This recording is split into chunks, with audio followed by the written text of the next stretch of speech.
Hello students.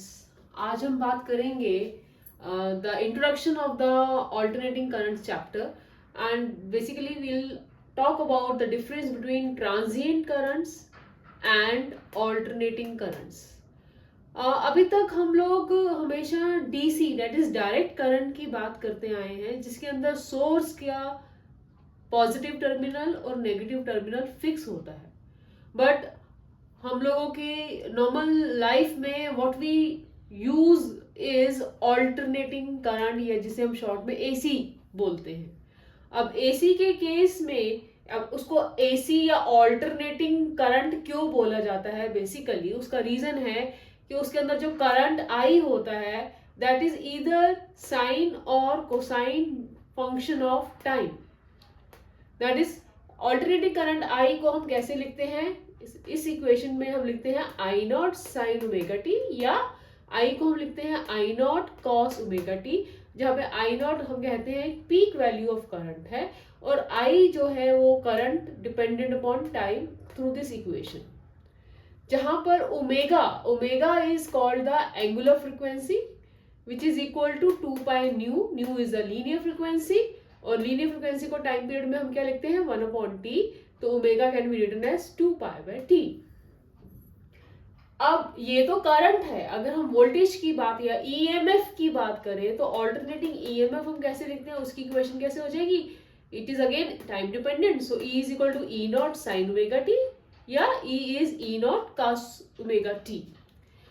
अब AC circuit में बेटा अभी तक हम लोग डीसी सर्किट की बात करते आए हैं, जिसके अंदर सिर्फ एक रेजिस्टेंस हमारा एलिमेंट होता था।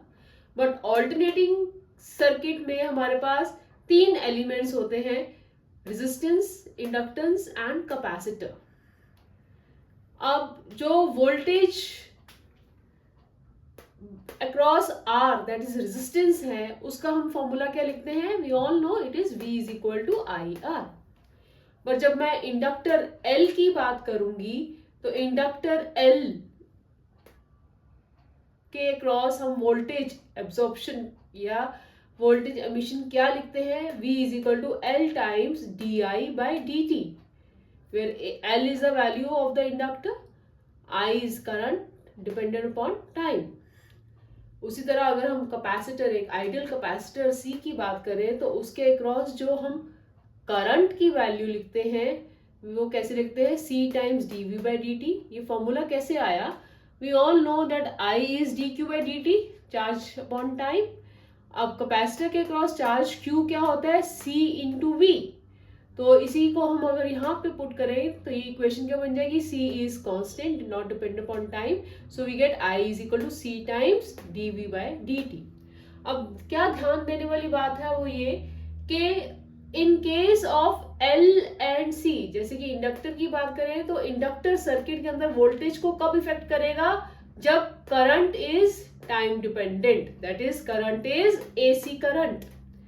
और जब हम एक कैपेसिटर की बात करें तो कैपेसिटर सर्किट में तब होगा या उसके थ्रू करंट का वैल्यू तब आएगा जब voltage in the circuit is time dependent, that means the voltage is alternating voltage.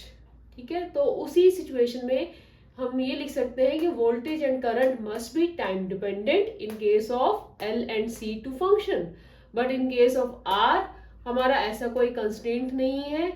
R क्या वोल्टेज या करंट टाइम डिपेंडेंट हो, that is not the situation, whereas in case of inductor and capacitor we need alternating circuits, या in simple terms I want to convey कि inductor और capacitor सिर्फ AC circuit में ही work करेंगे। Next आज की जो नई टर्म है दैट इज ट्रांजिएंट करंट। अब ट्रांजिएंट करंट का क्या मतलब है, ट्रांजिएंट करंट मतलब गोइंग थ्रू सम फेज, या इन जनरल हम कहें तो they take some finite time to grow to a peak value या to fall to a zero value. मतलब जैसे कि रेजिस्टेंस में क्या होता है, हमने 5 एम्पियर का कोई सोर्स लगाया, स्विच ऑन किया, इमीडिएटली करंट जो है इसके अक्रॉस 5 एम्पियर पहुंच गया।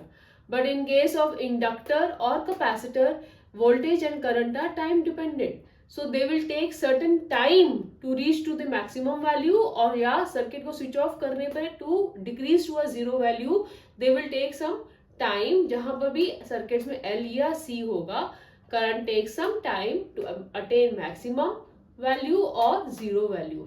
और इसका रीजन क्या है? You all know रीजन इसका क्या है? Because of Lenz's law. In case of a circuit containing inductor or capacitor, Lenz's law comes into picture.